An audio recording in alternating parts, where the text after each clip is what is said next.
समझ नहीं पा रहे। भगवान की साक्षात वाणी गीता जी है। ऐसी महिमामय कर्मयोग का, ज्ञान योग का, भक्ति योग का वर्णन है। हम उसका उपदेश करते हैं, उपदेश सुनते हैं, पर आचरण में नहीं लाते। भगवत प्राप्ति के लिए कोई नवीन कर्म अनुष्ठान की जरूरत नहीं है। आप जो हो, जहां हो, आपका जो कर्तव्य है उसको भगवत सेवा मानकर नाम जप करते हुए जनहितार्थ, बस मंगल हो जाएगा। भगवान तुम्हारा हर समय मंगल विधान रचे हुए हैं। उनके हर विधान में बड़ा प्रेम उनका छुपा हुआ है, अहेतुकी कृपा छुपी हुई है। उनकी दया सब पर है, सब पर मोरी बराबर दाया, भगवान कहते। तो अनुभव में क्यों नहीं आती? तो दया का उल्टा करो, याद। तुम अभी संसार के भोगों की याद में हो, प्रभु से विमुख हो, और वो कृपालु तुम पर कृपा कर रहा है, तुम्हें अनुभव में नहीं आ रहा। अब तुम स्मृति में आओ, भगवान की याद करो, उनके नाम की, उनकी रूप की, उनकी लीला की, उनकी धाम की स्मृति जागृत करो। तुम्हें दिखाई देगा कि भगवान की प्रतिपग हमारे ऊपर एक एक कदम पे कितनी संभाल, कितनी दया, कितना दुलार है। वो सर्वशक्तिमान, वह सर्वज्ञ, वो नित्य निर्भ्रांत है। उनको कोई संशय थोड़ी है कि अरे बड़ी भूल हो गई, हमको ये करना चाहिए था आपके लिए, पर भूल से हमने ये विधान कर दिया। वो निर्भ्रांत हैं। उनका जो कुछ भी विधान तुम्हारे लिए है बड़ी मंगलमयी, भगवान की रचना से आया है विधान तुम्हारा मंगल करने। तुम्हारी इच्छा के विपरीत हो सकता है, क्योंकि तुम ना तो सर्वज्ञ हो और ना दूर दृष्टि वाले हो। तुम माया दृष्टि से, शरीर भाव से ऐसी इच्छा करते हो कि ये हो जाए तो हमारा मंगल हो जाएगा, पर भगवान सर्वज्ञ हैं, दूर दृष्टि, परिणाम दृष्टि को जानते हैं। आप भगवान को अपना माना है और आप उनसे मांग की है, वो देख रहे हैं कि ये मांग इसको हमसे विमुख कर देगी, वो नहीं देंगे, वो विपरीत परिस्थिति पैदा कर देंगे। जब आपका कपड़ा गंदा हो जाता है तो आप उसे साफ करते हैं ना, ऐसा तो नहीं कि पानी में डाला निकाल दिया हो गया, नहीं, उसको रगड़ते हैं जहां दाग लगता है, उसमें पदार्थ डालते हैं जिससे दाग छूटे। तो अंतःकरण जब ताप से युक्त होता है तो पाप नष्ट होते हैं। जब आप भजन करोगे गंदे आचरणों को छोड़ के, तो पहले ताप प्रकट होगा जो अंदर के पापों को अनर्थ निवृत्ति करता है। उस समय सत्संग की आवश्यकता है। धैर्यवान रहो और नाम जब बढ़ाते रहो, बिल्कुल दुख सुख की परवाह ना करो, जीत जाओगे। पर वो अज्ञानी जीव समझता है कि 4 दिन हम ऐसा कर ले तो सब, वैसे वो 4 दिन भी व्यर्थ नहीं जाएंगे, तुम्हारे जीवन का बहुत बड़ा मंगल विधान करेंगे, पर वर्तमान में तुम्हें अनुभव में नहीं आएगा। जैसे बहुत दिनों का भूखा 4 कवल खवाकर छोड़ दो, यद्यपि उसके प्राण पोषण का काम करेंगे, पर उसकी भूख नहीं मिटेगी। कल्याण के स्वरूप भगवान जानते हैं कि तुम्हारे लिए विधान क्या है, सच्ची मानिए। वो जो भी कर रहे हैं बहुत कृपा करके, कम हमारे जो दंड मिलना चाहिए बहुत कम करके भुगता के हमें निर्मल कर रहे हैं। हम आरोप ना करें, एक भी कोई ऐसी चेष्टा नहीं जिसका तुम्हें फल ना मिले, एक भी चेष्टा। और तुमने कितनी कुछ चेष्टाएं की है, और तुम्हें वृंदावन आने को मिला, तुम्हें सत्संग सुनने को मिला, तुम्हें राधा नाम जपने की प्रेरणा मिली। ये तुम्हारे कर्म का फल नहीं है, श्री जी की कृपा है। श्री राधिका कृपा बिनु सबके मनन अगम्य, ये सत्य है। एक बार तुमने राधा सुना, बोला भी नहीं, ये सुनना ही तुम्हारे लिए महामंगल की नींव पड़ गई। जब परिणाम आएगा तब देख लेना।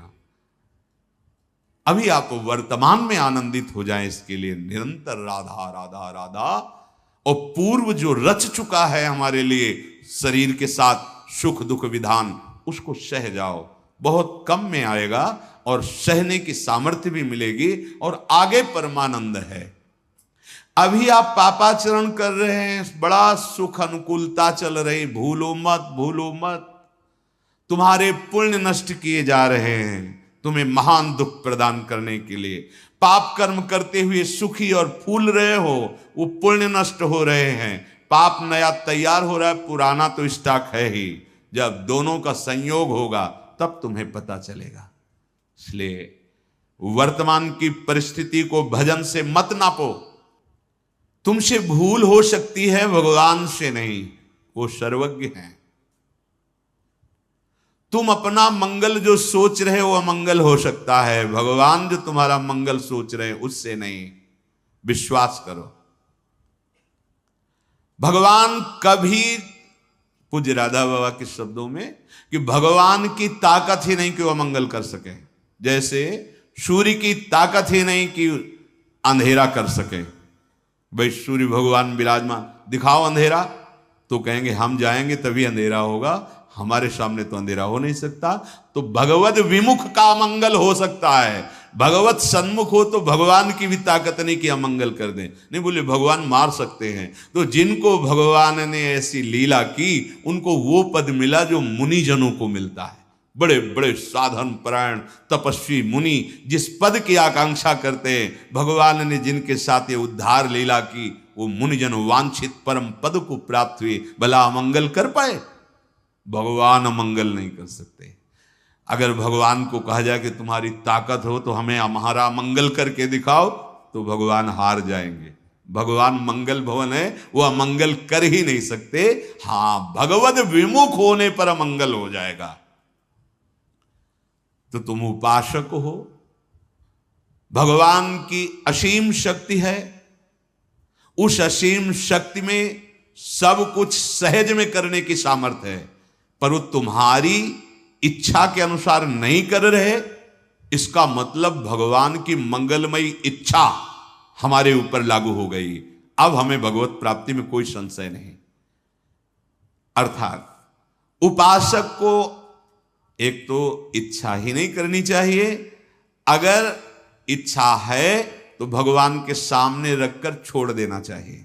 आप जो आपको भावे सो करो। आप स्वतंत्र हो, आपको लगे कि इस इच्छा पूर्ति से मंगल होगा तो आप कर दो, और आपको लगे कि नहीं होगा तो आप कभी मत करना। ये छूट दे दो। नहीं, ये छूट इसलिए कि तुम्हारी श्रद्धा और विश्वास डगमगाएगा नहीं। भगवान की सर्वज्ञता, सर्वशक्ति, सौहार्दता, मंगलमयता पर तुम विश्वास करो।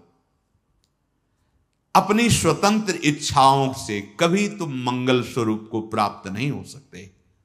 प्रभु की अहेतुकी कृपा, प्रीति, सौहार्द, सर्वज्ञता आदि पर विश्वास करके तुम जब अपनी इच्छा को प्रभु के चरणों में समर्पित कर देते हो और वो इच्छा जब पूर्ति नहीं होती और आप विचलित होते हो, तो भगवान कृपा करके सत्संग दिलवा देते हैं।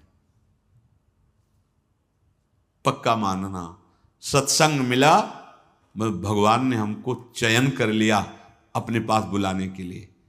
पूरी सृष्टि में हम पर कृपा हो गई, इतने अनंत जीवों में से मुझे निकाल लिया। कितना प्यार करते हैं प्रभु। मुझे सतमार्ग मिल गया, संत संग मिला, मानो सब कुछ प्राप्त हो गया। पर फिर सावधान, संत संग कैसे? संतों का संग जो हमें भगवत कृपा से मिलता है, वो सत्संग जो सत्संग मात्र से भगवत प्राप्ति। बड़े भाग पाइब सत्संगा बिनहि प्रयास होई भवभंगा। मई अनन्य भावेन भक्तिम कुर्वन्ति ये दृढ़ाम। मई अनन्य अर्थात एकाग्रेण निष्कामेन कर्मणा मनसा अंतःकरणेन दृढ़ाम भक्तिम कुर्वन्तु।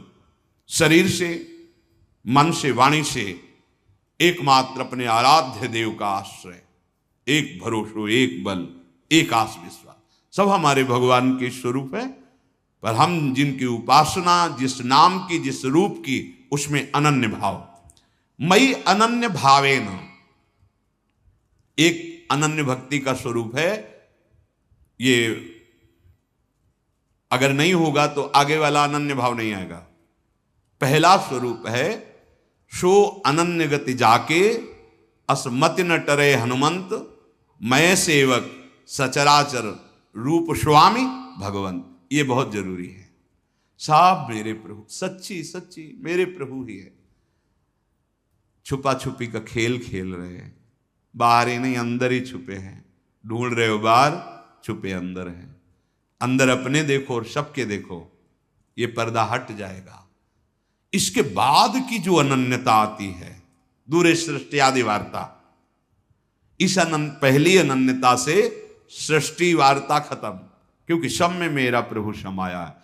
अब जो प्रभु का नाम रूप गुरुदेव ने दिया, उसमें अत्यंत आसक्ति, अब और कुछ सुहाई नहीं देता है। और कछु न सुहाए तिनको, जुगल सेवा सुख पगी, श्यामा श्याम के सुख। मई अनन्य भावेन भक्तिम कुर्वन्ति ये दृढ़ाम। अर्थात मत कृते मदर्थम त्यक्त कर्माण त्यक्तानि कर्माणि येस्ते त्यक्त कर्माण। जो दृढ़ाम भक्ति का स्वरूप है वो मत कृते त्यक्त कर्माणस त्यक्त स्वजन बांधवाः, यही है अनन्य भाव। उसी की पूर्ति इसमें होती है। यदि आप अपने लिए कुछ भी स्वतंत्र रूप से कर्म करके उसे भोगते हैं, कर्ता भाव बनते हैं, तो अभी भक्ति का रंग नहीं आया। प्रभु के लिए करते हैं, क्योंकि हमारा तन, हमारा मन, हमारा प्राण, जीवन, चेष्टा सब प्रभु के लिए। हम रुपया कमाते हैं, व्यापार करते हैं, किसानी करते हैं, नौकरी करते हैं प्रभु के लिए। कैसे? क्योंकि प्रभु स्वरूप हमारा परिवार है, प्रभु स्वरूप आया हुआ आतिथ्य है, प्रभु स्वरूप जो सेवा मिली है उसकी पूर्ति के लिए ये हम जो व्यापार, नौकरी, किसानी जो भी करते हैं वो प्रभु के लिए करते हैं। बस भाव बनाना है। बड़े बड़े महापुरुष हुए हैं, कोई ईंट गारे का काम करते हैं, कोई मटकी थापने का काम करते हैं, कितनी कितनी सेवाएं अलग अलग देखी गई, और स्थिति सबकी बहुत उच्च कोटि की। जो उनकी लीलावत चेष्टाएं हैं गृहस्थ धर्म में रहते हुए, वही हैं जो एक साधारण आदमी करता है, पर उनका चिंतन असाधारण है। जब हम संत शब्द सुनते तो हमारे सामने कोई भेष होता है, ये तो आचार्य परंपरा का दिया हुआ है। वास्तविक साधुता का स्वरूप तभी माना जाता है जब ये लक्षण होते हैं, जो लक्षण भगवान वर्णन कर रहे हैं। ये किसी में भी हो सकते हैं, स्त्री शरीर में हो सकते हैं, पुरुष शरीर में हो सकते हैं, गृहस्थ में हो सकते हैं, विरक्त में हो सकते हैं, बालक में हो सकते हैं, जवान में हो सकते हैं, बूढ़े में हो सकते हैं। श्री सुखदेव जी महाराज पधारते हैं तो 10-10 हजार वर्ष जो ध्यानस्थ रहने वाले ऋषि खड़े हो जाते हैं। 16 वर्ष की अवस्था है स्थिति। मई अनन्य भावेन भक्तिम कुर्वन्ति ये दृढ़ाम। जो अनन्य भाव से मेरी भक्ति करते हैं। अनन्य भाव में बाधक क्या है? कुछ भी अपना ना रहना, सब कुछ प्रभु को समर्पित हो जाना, यह साधक है। इसके विपरीत बाधक है मेरे तो गिरधर गोपाल, दूसरों न कोई, न दूसरी वस्तु, न व्यक्ति, न स्थान, न संबंध, न लोक, न लोकांतर, दूसरों न कोई। ये अंदर का भाव है। बाहर तो व्यवहार वैसे ही किया जाता है, गुरुदेव से गुरुदेव जैसा व्यवहार, पुत्र से पुत्र जैसा, पत्नी से पत्नी, सब यथावत। लेकिन ये जरूर अनुभव में है, जो गुरुदेव हैं, जो ये आराध्य देव है, वही सब में विराजमान। ये बात अनुभव की कह रहा हूं। अगर कहीं पूरी सृष्टि में तुम द्वेष करोगे, अपराध करोगे, तो तुम्हारे गुरु संबंध पर प्रहार हो जाएगा। देख लेना, तुम्हारे इष्ट संबंध पर प्रहार हो जाएगा, तुम्हारा भजन क्षीण होने लगेगा, तुम्हारी श्रद्धा और विश्वास क्षीण होने लगेगा। यही तुम्हारा सर्वनाश और पतन है। ये नहीं कि गुरु से तो हम अभद्र व्यवहार नहीं कर, किसी भी संत वैष्णव, किसी भी जीव से आपका अभद्र व्यवहार आपके आराध्य देव गुरुदेव के संबंध पर प्रहार करेगा। अखंड मंडलाकारम व्याप्तमेन चराचरम। मेरे गुरुदेव चराचर में, इसलिए होश में, चराचर में किसी से भी हमारा ऐसा व्यवहार ना हो जिससे हमारे भागवतिक संबंध पर प्रहार हो जाए। मत कृते त्यक्त कर्माणस, प्रभु के लिए कर्म हूं, सारे कर्म प्रभु में समर्पित हो। येस्ते त्यक्त कर्माण, जो भी हम कर रहे हैं प्रभु के लिए कर रहे हैं, वही कर्म है, उनको प्रभु के लिए समर्पित कर दिया, वो मुक्त करने वाले हो गए। और अहम से किया, कर्ता भोक्ता, वही बांधने वाले बन गए। जो मेरे भक्तजन होते हैं भगवान के, वो मेरे निमित्त सकल कर्मों को त्यक्त माने समर्पण करना। बिना कर्म की कोई रह नहीं सकता। हाथ पैर बांध के बैठ जा तो भी कर्म होगा, मन कर्म करेगा, श्वास तो लेंगे ही, चिंतन तो होगा ही। स्थूल को बांध के रख लेने से तुम निष्काम थोड़ी हो जाओगे। स्थूल को बांध के रख देने से तुम ऐसा तो अकर्मण्य थोड़ी बन जाओगे। जो भी आपसे शारीरिक मानसिक चेष्टाएं हो रही, प्रभु की प्रसन्नता के लिए हो, प्रभु को समर्पण करने के लिए हो, तो कर्मों का राग छूट जाना, कर्तृत्व भाव छूट जाना, ये त्यक्त कर्माणा है। कर्तृत्व भाव, कर्मों का राग, फल की आकांक्षा, इनका त्याग हो जाना, यही त्यक्त कर्माणा है। और त्यक्त स्वजन बांधवा, जो मेरे संत जन होते हैं वो अपने स्वजन कुटुंबी रिश्ते नाते सब का त्याग कर देते हैं। अब इसको अगर ना समझा जाए तो घर छोड़ के भाग जाते हैं, ऐसा नहीं कह रहे।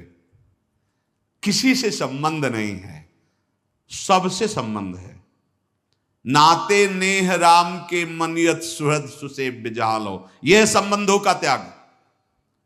सब में अपने प्रभु के भाव से, बकाया ना हमारा कोई अमुक संबंधी ना अमुक संबंधी कोई नहीं, एकमात्र भगवत संबंध, इसे त्याग कहते हैं। नहीं तो भाग के जाओ, कहीं भी जाओ, संपूर्ण चराचर जगत मेरा प्रभु है, बस इसी भाव से। नौटंकी नाटक नहीं है ये परमार्थ। हाँ, बहुत होश में, नहीं तो माया का जल ऐसे गिराने में देर नहीं लगता है। तुम्हारी धर्म की बुद्धि नहीं है।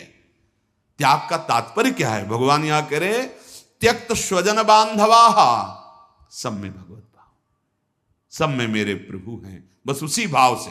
घर में रहो, आराम से रहो, कोई परेशानी नहीं, कहीं भागने की जरूरत। और वन में रहो और ये सब राग बना हुआ है ना, तो आप कितने वर्ष अकेले वन में बने रहोगे? जहां समाज में आओगे फिर फंस जाओगे।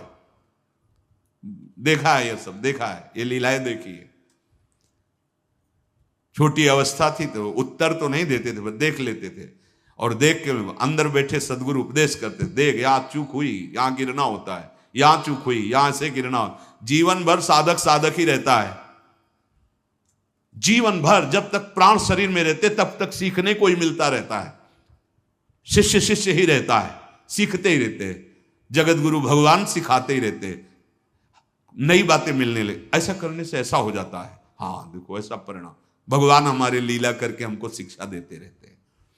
त्यक्त स्वजन बांधवा का मतलब ये नहीं कि घर से भाग गए, परिवार से दूर हो गए तो आप त्यक्त स्वजन बांधवा हो गए। यहां राग छुपा रहता है। राग, कई ऐसे उदाहरण मिलते हैं।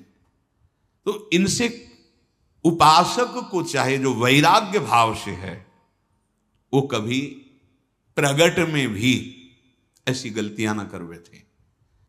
राग का त्याग नहीं हुआ तो देखो, संन्यास लेने पर भी राग बना रहा ना। बहुत सूक्ष्म राग होता है, बहुत सूक्ष्म। ये भगवान की कृपा से नष्ट होता है, भगवान के भजन से नष्ट होता है। वो आप गृहस्थ में भी कर सकते हैं, राग रहित होकर, सब में भगवत भाव। तो संत वो है जो त्यक्त कर्माणा, और संत वो है जो त्यक्त स्वजन बांधवा। या तो हमारे सब स्वजन बांधव हैं या तो कोई नहीं है। उदार चरिता नाम वसुधैव कुटुंबकम, हमारा शरीर संबंधी पर्सनल कोई नहीं आना चाहिए सामने। जैसे सब वैसे तुम अगर ये भाव रख कर आओगे कि हम आपके शरीर संबंधी हैं, तो यहां किंचन मात्र भी आपको मान नहीं मिलेगा, और हो सकता है आपके साथ कटुता आपको अनुभव, ऐसा व्यवहार हो। नहीं, संपूर्ण जगत में जैसा तुम्हारा व्यवहार है वैसा ही होना चाहिए। अगर तनिक भी बिगड़ा तो परमार्थ भ्रष्ट करने के लिए देवता लोग इनको प्रेरित करते हैं। ये केवल स्वार्थ के पथिक हैं, ये परमार्थ का बिल्कुल ज्ञान नहीं रखते। तुम्हें और अपने को भ्रष्ट करना ये जानते हैं, ऊंचे उठाना नहीं जानते। त्यक्त स्वजन बांधवा, इसे बहुत अच्छे से समझ लो। ये जो शासन किया जाता है कि आप अपने प्रियजनों से दूरी बना के रखिए, क्योंकि हमारे परम प्रिय प्रभु के परिचय में यही बाहरी रूप और बाहरी संबंध बाधक हैं। अगर गृहस्थ में हो तो भगवत भाव से उनका सेवन करो, और विरक्त में हो तो दूरी बना के रखो। भगवत भाव होते हुए भी दूरी बना के रखो।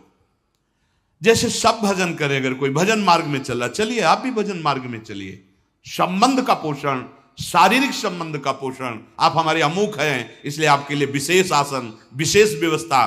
तो गए आप विशेष से, जहां आप विशेष चढ़ना चाहते थे वहीं गए, बहुत देखा है। इसलिए उपासक को त्यक्त स्वजन बांधवा।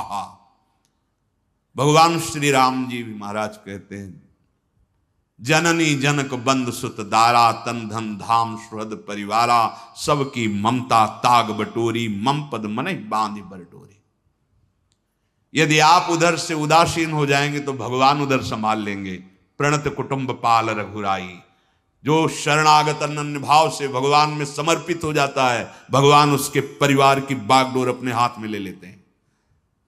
प्रणत कुटुंब पाल रघुराई, शरणागत के परिवार का भी पालन भगवान स्वयं ले लेते हैं अपने हाथ में। वैसे तो विश्वम्बर विश्व का पालन करते हैं। मोह से आविष्ट चित्त होकर के किसी भी तरह का जो विरक्त का व्यवहार अपने स्वजन बांधवों से होता है, वो परमार्थ का नाश करने वाला होता है। भगवत भाव से जैसे सबसे, वैसे ही इतना भी विशेषता नहीं होनी चाहिए। वैसे ही व्यवहार, विशेषता भगवत संबंध की होती है, शरीर संबंध की नहीं। माया का जाल है, सावधान होकर। भगवान का आदेश है त्यक्त स्वजन बांधवा। हरिवंश महाप्रभु का आदेश है दूरादपास स्वजनान। ये जो स्वजन का वेश रखकर हमारी चित्त वृत्ति का अपहरण करने और हमारे धर्म जो वैराग्य मार्ग है उसको जो भ्रष्ट करने की चेष्टा की जाती है, इससे उपासक सावधान रहे। सब में हमारा ये सब भगवत स्वरूप जगत हमारा परिवार है, क्योंकि हम प्रभु के तो सब प्रभु के जन हैं। ये भाव, उदार चरिता नाम वसुधैव कुटुंबकम। हमारा परिवार इतना बड़ा नहीं है, अनंत ब्रह्मांड हमारा परिवार, क्योंकि हमारे पिता, हमारे स्वामी, हमारे मालिक भगवान हैं। वो इस विस्तार रूप से प्राप्त है। अगर कहीं भी तनिक भी राग रख करके तो फिर बंधन देखा है। मदाश्रया कथामृष्टा शृण्वन्ति कथयन्ति च, उनको केवल मेरा आश्रय होता है। मदाश्रया, गुरु मंत्र गुरु उपदेश तुम्हारी संपत्ति है। भगवद आश्रय लिया है, जहां दिखाई दे खटपट वहां से निकल पड़े झटपट। राधा राधा राधा, समझ रहे? शिष्य का मतलब क्या है? गुरु की वस्तु को समझो। फकीर का स्वभाव कैसा होता है? जहां हुई खटपट, कमंडल उठाया चल दिए झटपट, कोई मतलब नहीं। मदाश्रया, भगवद आश्रय। बैंक बैलेंस का आश्रय नहीं, बिल्डिंग का आश्रय नहीं, भोजन का आश्रय नहीं, एकमात्र गुरुदेव के मंत्र उपदेश का आश्रय। गुरु परतंत्र नहीं बनाता, गुरु स्वतंत्र बनाता है। तुम किसी वस्तु व्यक्ति के परतंत्र हो तो गुरु के विधान में नहीं हो, स्वतंत्र। कैसी स्वतंत्रता? न काम, न क्रोध, न लोभ, न मोह, न मद, न मत्सर, न अपने शरीर की परवाह, न कल्याण की परवाह। निरंतर भगवदानंद में मस्त। जिधर धक्का लगा कदम बढ़ गए। जय गुरुदेव।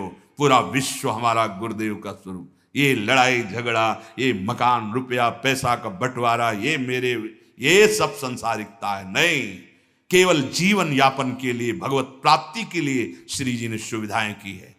न हमारा अधिकार न आपका अधिकार है। जगत की वस्तु जगत में ही रह जाएगी। अपना काम बना लो। हमारे अधिकार में श्यामा श्याम आ जाए, हमारे अधिकार में उनका नाम आ जाए, इतना बल हृदय में हो जाए कि एकमात्र भरोसा लाडली लाल का। मदाश्रया, ये बहुत समझने की बात है। संप्रदाय का प्रचार प्रसार, गुरु की महिमा का विस्तार गुरु के दिए हुए मंत्र और उपासना से होता है, रुपए और पैसे से नहीं होता। रुपए पैसे से प्रचार जो किया जाता है वो हवा में उड़ जाता है। जो जीवनी शक्ति को झोंक दिया जाता है गुरु आज्ञा पर, तो त्रिभुवन में प्रकाशित हो जाता है। बिस्तरे सब जग विमल कीरति, साधु संगति नाटरे, बास वृंदा विपिन पावे श्री राधिका। जो इसमें कोई डोनेशन काम नहीं करता, इसमें अपना डोनेशन दे दो, तन मन प्राण समर्पित कर दो। यही तो नहीं जान पा रहे, गुरु की कृपा को नहीं जान पा रहे। गुरु का सच्चा चेला पहलवान होता है, न काम न क्रोध न लोभ न मोह न मद न मत्सर, त्रिभुवन में सिंहवत दहाड़ता घूमता है, उसे कोई परास्त नहीं कर सकता। जो माया का चेला है, जो रुपए पैसे का चेला है, एक दिन व्याख्या की थी कि गुरु पत्नी गामी किसे कहते हैं। हर गुरु की पत्नी थोड़ी होती है, गृहस्थ गुरु की पत्नी हो सकती है, विरक्त की। विरक्त का जो भागवतिक वैभव आंतरिक है उसको ना पा करके प्राकृतिक वैभव जो मायाकृत उनके सामने इकट्ठा हुआ है उसके भोग करने की लालसा रखना, ये गुरु पत्नी गामी का अपराध है। गुरु की प्राकृतिक जो वैभव एकत्रित हुआ है उसको लक्ष्य में रखकर शिष्य बनना और उसका भोग करके आनंदित होना, यही गुरु पत्नी गामी का लक्षण है। गुरु की आंतरिक संपत्ति श्यामा श्याम, और उस पर हमारा अधिकार है बिना किसी के दिए, क्योंकि गुरुदेव ने नाम और मंत्र के रूप में दे दिया है। इसलिए सबसे प्रार्थना है इस बात को समझिए, चाहे गृहस्थ हो चाहे विरक्त, मदाश्रया भगवदाश्रय। कभी भी जीवन में याद रखे, जो भी विरक्त जन है, जो अगर तुमने किसी बिल्डिंग का आश्रय जीवन में माना, रुपए पैसे का आश्रय माना, भोगों का आश्रय माना, तो तुम एक दिन निराश्रित हो जाओगे। एक दिन तुम सोचोगे अब क्या करें। ऐसे तुम्हें नहीं बनना। ऐसे जहां राखो ता रहो, मान सुख राशि है। जब तक विधान आपका है तब तक मैं जहां विधान रख रहे हो वही हूं। नहीं, आज जीवन आपकी आज्ञा का पालन करते हुए प्राण त्याग दूंगा, आपके विधान के विपरीत नहीं चलूंगा, उसे शिष्य कहते हैं। इन वस्तुओं को अपना मानने वाला शिष्य नहीं होता। नहीं, ये धाम, ये संपूर्ण भूमंडल भगवान का है, तुम्हें रहने के लिए मिला है, अपना काम बना लो। नहीं हमारा है न तुम्हारा है, न था किसी का न रहेगा किसी का, ये यहीं रहेगा। तुम अपना काम बना लो। तुम्हें जो सुविधा मिली है उससे अपने प्राणों का पोषण करते हुए अपने मन और बुद्धि और चित्त को भगवान में अर्पित कर दो, काम बन गया। इसे गुरु प्रसाद मत समझ लेना। नहीं, ये केवल जीवन यापन के लिए है। गुरु प्रसाद होते हैं प्रिया प्रीतम। प्रिया प्रीतम मिल गए, उनका नाम मिल गया। और आश्रित मत होना कभी। मदाश्रया, मात्र प्रियालाल के आश्रित रहना। आप देखना चमत्कार, वस्तु का आश्रय नहीं, व्यक्ति का आश्रय नहीं, बैंक बैलेंस का आश्रय नहीं, राधा नाम का आश्रय, राधा चरण का आश्रय। मम भक्ति युक्तो भवनम पुनात। क्या समझते हो तुम? ये कोई वैभव है? इसे कोई वैभव कहते हैं? अरे जहां एक पत्ते की कांति के बराबर बैकुंठ नहीं, उसे वैभव कहते हैं। वृंदावन दुति पत्र की उपमा को कचुनाई, कोटि कोटि बैकुंठ हो तेईसम कहे न जाए। लता लता सब कल्प तरु पारिजात सब। अब कैसे? ये गुरु का वैभव है। धाम नाम प्यारी जू प्यारे जू, ये वैभव कोई छीन ले, इसके लिए तो हम तैयार है। भाई बोले ये वैभव कोई छीन न ले, हम छीनने के लिए तो कि आप छीन लो। हम तो महिमा तेरी कहा कहूं श्री हरिवंश दयाल, तेरे द्वारे बटत है सहज लाडली लाल। ये तो हम छीनवाना चाहते हैं कि आप राधा नाम छीन लो, आप प्रियालाल की सेवा छीन लो, आप प्रियालाल पर अपने प्राण बना लो उनको। तो ये तो अपने प्राणों की एक एक श्वास श्यामाजू में दो, यही गुरु आज्ञा है। श्यामाजू को प्राण धन मानो, श्यामाजू को अपना जीवन धन मानो। ये प्रपंच में कभी मत फंसना। मेरा तेरा किसी को कुछ नहीं। राधा राधा राधा, और जहां रखें जैसे रखें जैसे जिलावें। मदाश्रया, जहां बैठोगे वहीं हर वैभव तुम्हारे चरण चूमेगा। राधा किंकरीणाम लुठत चरणयु रद्भुता सिद्ध कोटि। सिंह का बच्चा सियार नहीं होता है, ध्यान रखना। सिंहवत जीवन व्यतीत होता है बैरागियों का। अंग अंग कट जाए, गल जाए, पर उनको विषय दैन्यता नहीं आती। हाँ, वो जो सबसे बड़ा महान है वो फिर देखता है, पहले देखता है। अगर तुम्हारा काम इनके हाथ जोड़ने से बन जाता है तो काहे को आएगा? नहीं, बने तो रघुवर ते बने, बिगड़े तो भरपूर। अंदर की बात समझ लो, हमारी वाणी ही तुम्हारा संपत्ति है, हमारा मंत्र, हमारी उपासना ही तुम्हारा वैभव है। और अगर ऐसा चल रहे हो तो हमारी कृपा ही तुम्हारा कवच है, कहीं भिन्न नहीं कर। ये हमारी सब, हम आचार्य चरण के गुरुदेव के बोल रहे हैं वचन। संप्रदायकार अपने इष्ट का, अपने गुरु का जो प्रकाश है वो यहां से होता है, छाती से। तन्मयता पूर्वक उनमें लगे रहो। एक भगवत प्राप्त हो गया तो रण विजय प्राप्त हो गई। ये युद्ध का जो विजय श्री है, एक भगवत प्राप्त हो जाए, इस मार्ग में चलो। जो मार्ग है वो भगवत प्राप्ति के लिए है। मदाश्रय, इस शब्द को याद कर लो। कोई आश्रय न बनने पावे तुम्हारे हृदय में प्रभु के सिवा। जहां रख रहे हैं, जैसे रख रहे हैं, अधीनता ना आने पावे कि अगर कल हम हटा दिए जाएंगे तो हमारा जीवन क्या होगा। तो हट जाना चाहिए तुम्हें। पहले जीवन को परिपक्व करके देखो कि भूखे रह करके, आकाश के नीचे रह करके हमारी स्थिति श्री जी में रहेगी कि नहीं रहेगी। अगर है तो फिर रुक जाओ आकर के, कोई परेशानी नहीं। और अगर नहीं लग रहा है तो इसे कसो। पहले साधु को अपने को कस के देख लेना चाहिए। किसी भी परिस्थिति में मेरा भगवत विस्मरण तो नहीं हो जाएगा, चेक कर लेना चाहिए अपने को। अगर हाँ ठीक, तो फिर अब महलों में रखो, चाहे झोपड़ी में बांध दो। ऐसे नहीं कि विषयों का सेवन करके तुम्हें डर लग रहा है कि ये विषय छूट जाएगा तो मैं कैसे जीऊंगा।